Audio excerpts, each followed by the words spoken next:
How and when did I meet Dallas McCarver? Okay, so obviously a lot of the people had seen him turn pro as a very young, guy, and so everybody's seen his potential. But where I first met him is I contacted him and had him guest post for me at one of my shows, and I'm a guy that has to click with somebody. I have to have a feeling about this person, not just as far as bodybuilding, but as far as a person.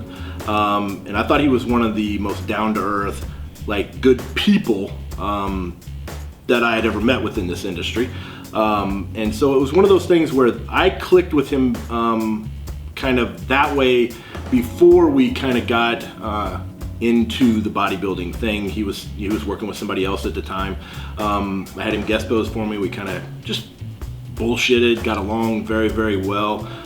There had been some times where, I'd offered to, give him my opinion on certain things and tried to pass along as much information as I as possibly could. And it's kind of weird too, because I'd always been almost kind of criticized for not passing along information. And the reason I've done that is because people take things differently. They will take certain types of information, and then the way they actually take it in, the way they perceive it, can be different than the way it's actually meant to be utilized. So I've always been very standoffish. I know a lot of the other trainers who've kind of criticized me for that, but he was somebody that I felt very comfortable explaining things to and passing along information to right from the get-go. So that was kind of my first initial meeting, was when he guest posed for me, and then things clicked very easily from there. How did I decide to work with Dallas? There was a couple things.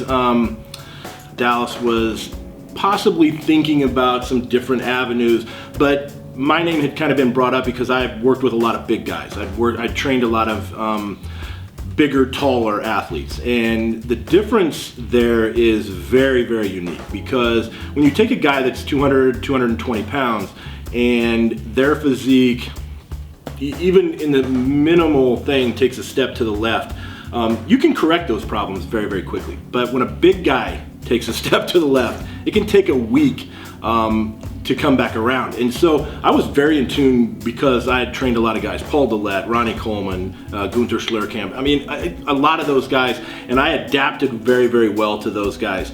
I had talked with Dallas, in the past, not really about working with, but again, about information, about, kind of certain things. And then when Dallas contacted me, it was just it was like a foregone conclusion.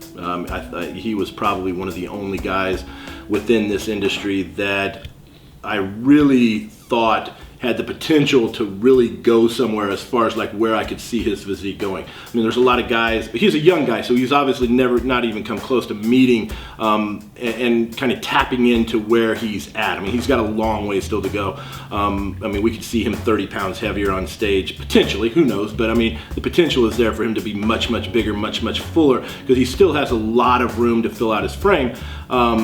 But I'll tell you, I mean, he was one of those guys right off the bat that when I looked at him and when I seen what he had done, I had kind of had an idea of what he had been doing to get there.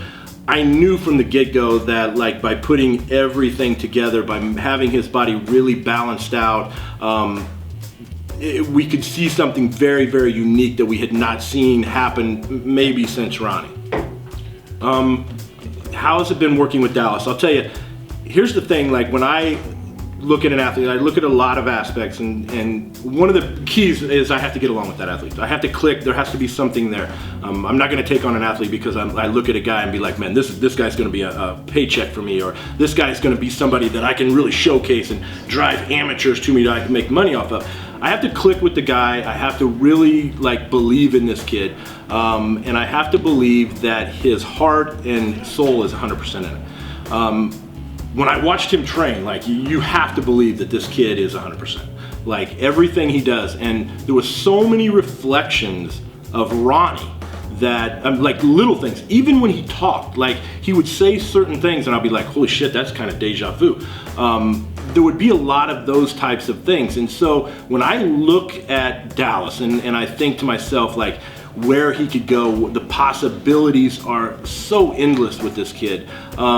It gets me excited, and that's something, I'll be honest, like that's something that maybe I had even missed a little bit. I became very repetitive within the sport. I gave 100% in everything that I did, but it's tough. I mean, it's tough to stay motivated. I've said this many times, like a Ronnie Coleman only comes around once in a lifetime maybe, and that athlete has a tendency to ruin it for everybody else. For me, because your expectations are so high, and then when somebody else comes around with a very similar work ethic, and you see like the parallels of the possibilities and some of those things, like you get like really excited again.